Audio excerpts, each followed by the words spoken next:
बच्चों, हम सहर्ष स्वीकारा है कि एमसीक्यू कर रहे हैं। ये 3 पार्ट्स में है। ये पार्ट 2 है। आशा करता हूँ आपको पसंद आएगा और आपको हेल्प करेगा। ये क्लास 12th के आरोह पुस्तक से लिया गया है। शुरू करते हैं। सहर्ष शब्द का क्या अर्थ है? संघर्ष, खुशी खुशी, स्वीकारना या उदासी?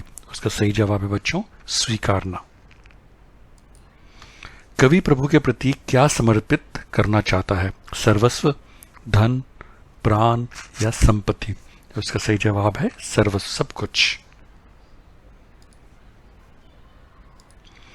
कवि किस अपराध के लिए दंड भोगता है?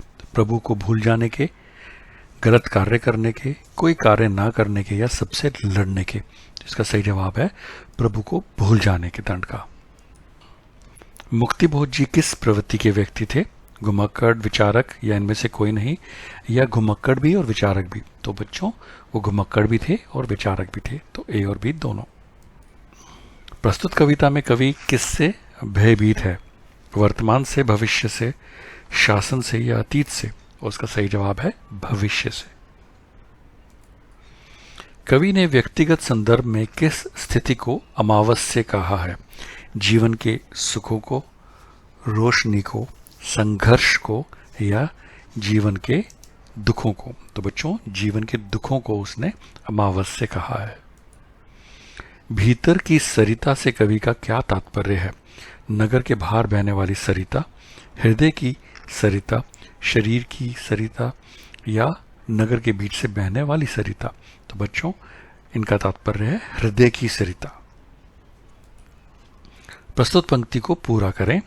लापता कि वहां भी तो, वह तुम्हें प्यारा है, सहर्ष स्वीकारा है, तुम्हारा ही सहारा है या उपरोक्त सभी? इसका सही जवाब है लापता कि वहां भी तो, तुम्हारा ही सहारा है। रमणीय शब्द का क्या अर्थ है? सुंदर, कुरूप, बदसूरत या भद्दा? इसका सही जवाब है बच्चों सुंदर। भवित्यता शब्द का क्या अर्थ है? होनी, शक्ति, अवश्यंभावी या इनमें से कोई नहीं या ये दोनों? तो बच्चों भवित्यता का मतलब होनी और शक्ति अवश्यंभावी दोनों ही है, तो ए और बी दोनों। प्रस्तुत कविता के अनुसार आत्मचिंतन किसके द्वारा किया जाता है? चांद के द्वारा, कवि के द्वारा, बादलों के द्वारा या तारों के द्वारा? सही जवाब है कवि के द्वारा। कवि ने ऊपर तुम की तुलना किससे की है? सूर्य से, नक्षत्र से, आकाश से या चांद से? और सही जवाब है चांद से। कवि को कैसी आत्मीयता सहन नहीं होती? संवेदना देने वाली, विचारात्मक, समझने वाली या संवेदन रहित? तो बच्चों कवि को संवेदना देने वाली आत्मीयता सहन नहीं होती। प्रस्तुत कविता के अनुसार कवि कहाँ लापता होना चाहता है? आकाश में, बादलों में, अंधेरी गुफाओं में या वायु में? सही जवाब है अंधेरी गुफाओं में। कवि की आत्मा कैसी हो गई है?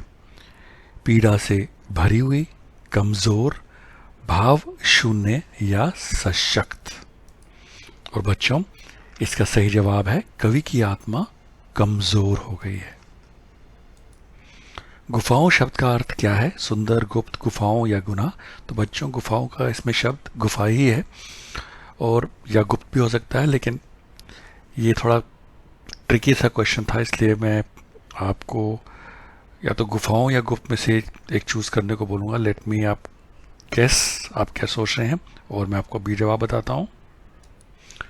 तो बच्चों तो ये ट्रिकी क्वेश्चन है, लेकिन इसका जवाब गुफाई है। वो अंधेरी गुफाओं में खो जाना चाहता है, तो गुफाओं का मतलब गुफाई है।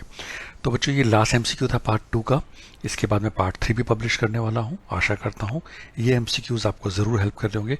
कोई भी इसके अगर अंदर गलती से मुझसे कुछ गलत क्वेश्चन का आंसर क्लिक हो गया हो और आपको पता लगे, कमेंट ज़रूर कीजिएगा, जिससे कि बाकी स्टूडेंट्स को उसका हेल्प मिल सके। थैंक यू बच्चों for watching this. Have a lovely day.